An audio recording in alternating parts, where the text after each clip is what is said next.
Foxes are described as an agricultural pest globally, as they predate on livestock such as sheep, goats, and chickens.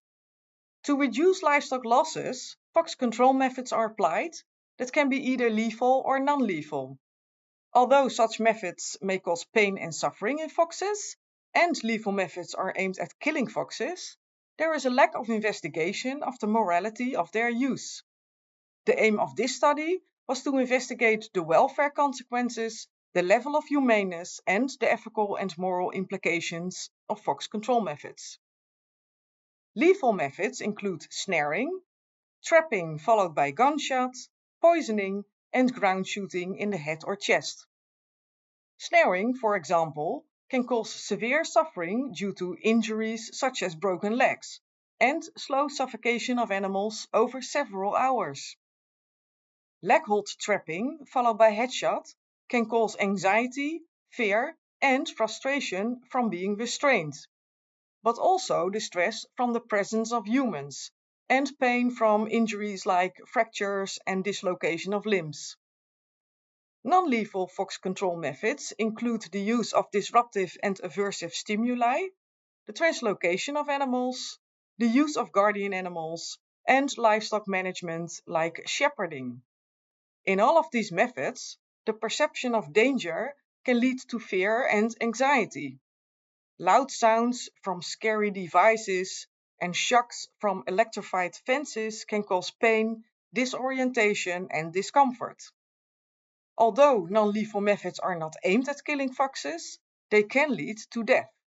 For instance, when guardian dogs chase, injure, and kill foxes. Regarding ethics, Tom Regan's animal rights view and Peter Singer's utilitarian view were considered.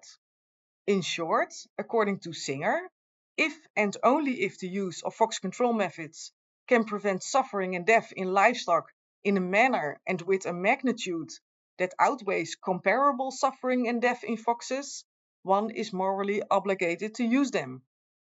According to Regan, lethal methods or non-lethal methods that might cause suffering and death in foxes ought not to be used, because this violates the right of foxes not to be harmed or killed. Foxes are often viewed as pests who pose a hazard to farmed animals.